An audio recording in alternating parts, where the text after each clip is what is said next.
কায়দায় প্রেমিকাকে নিয়ে গেল প্রেমিক যুবক। কোনোভাবেই মেয়েটিকে নামানোর চেষ্টা করে মা, কিন্তু কোনোভাবেই তাকে নামানো সম্ভব হয়নি। ওই চ্যাংড়া, তোর সাহস কেমন করি হয় মোর বেটি তুই নায়কের মতো করে পালিয়ে গেছ? সরি মা, তুই আর মোর আশা করিস না, টাটা। মাই ভালো ভালো কসম গাড়ি ঘুরিয়ে ওই বান্দর চ্যাংড়া তোকে বিয়ে করে দিম না। শাশুড়ি মা, মুই বান্দর না হাং, মুই নায়কের মতো করে তোমার বেটি পালিয়ে আনলুম, তোমার কিচ্ছু করে পালেন না। হারামজাদা চ্যাংড়া, তোর বাপের দম থাকলে ওটুকু না দাঁড়া, দেখ মুই কি করো। হ্যাঁ আইসো আইসো, নায়ক কোনোদিনও ভয় খায় না। মা আসি দেখে তাড়াতাড়ি চল। ওই ভয় দাদুরা এলাকাতে পারলে ধরছিস, আর তো কথা দিলুম 1 ঘন্টার মধ্যে মোর বেটিক মুই বাড়ি ঘুরিয়ে আনিম। বন্ধু মোক বাঁচা, মুই চেংড়ি বালে আনছুম। বন্ধু তুই কি মোক ফাঁসাবো আর অন্য কারো বাড়ি বাড়ি নেই? আরে ভাই তুই তোমার বেস্ট ফ্রেন্ড, আজ যেমন করে হোক মোক বাঁচাও। তাহলে মোক আগত কথা দে, তোর শালিক মোক পড়ে দেবো। তুমি কি করবে তাড়াতাড়ি করো, আমার মামা নয় আসতেছে। ঠিক আছে বন্ধু, তাড়াতাড়ি মোর ঘরটা ঢুকো।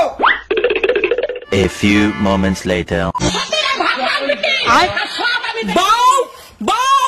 কেন কাকি কি হল? কি হল কাকি, তোর ওই সরু চোখলা চাইনিজ বন্ধুটা ওই মোর বেটিক পালিয়ে আনছে, আর মুই জানম তুই সবে জানিস। মাইরি কাকি, বললে মুই কিচ্ছু জানং না। চুপ কর, তুই সবে জানিস ওই চাইনিজ চ্যাংড়াটা তোর বন্ধু।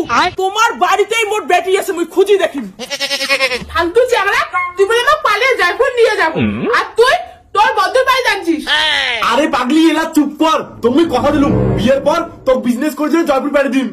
টুনি টুনি মা, মুই জানম তুই ওই চাইনিজ চ্যাংড়াটার সঙ্গে এটুকুনে আসিস, ভালোই ভালোই বেরিয়ে আয়। আরে কাকি সত্যি কসম, তোমার বেটে আমার বাড়ি পালে আইসে নাই, যদি কোনো দেখো তো আমি খবর দিম। ঠিক আছে, এলা মুই বাড়ি চলে যাবা যাচ্ছু, ওই হিরো চ্যাংড়া তো মুই ছাড়িম না, মোর বেটি ফিল্মি স্টাইলে ওই পালে আনে। বন্ধু মোর শাশুড়ি চলে গেছে, থ্যাংক ইউ বন্ধু, থ্যাংক ইউ। আচ্ছা বন্ধু ঠিক আছে, যা করবেন তাড়াতাড়ি করো। চল শোনা, আমার বিয়ে করে ফেলাই, তাহলে আর তোর মুখ কাউ আলাদা করে পাবে না। প্লিজ বন্ধু মোক আর অল্প হেল্প কর, তুই সামনে দাঁড়িয়ে আমার বিয়ে দিব, চল। अभी मजा आएगा ना भिड़ो। বাবু আমি না এভাবে বিয়ে করতে চাই নাই। না তো কম করো বিয়ে, পালে আসি যখন মনে ছিল না, তাড়াতাড়ি বিয়েটা কর। আরে আরেকবার মারা মতো করো, আজ না সিঁদুর পরে দেন। যদি দংরি দয়ং মোমো ততস্তুরি দয়ং তমো। মা মুই না এটা চাংলা বিয়ে করে চাং নাই, এটা চাংলা মোক জোর করে ধরে যাচ্ছে। শোনা তুই তো মোক কসলু বাড়ির আশপাশ থেকে ফিল্মি স্টাইলে পালে নিকে খাবে। শালা হারামজাদা, তোর সাহস কেমন করি হয় মোরে বাড়ির সামন থেকে বেটি পালে আনিয়া তুই বিয়ে করিস?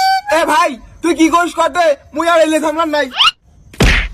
এই চাইনিজ হিরো, তোক যেন মোর বেটির আশেপাশে আর না দেখো, মুই মোর বেটিক নিয়ে গেলুম।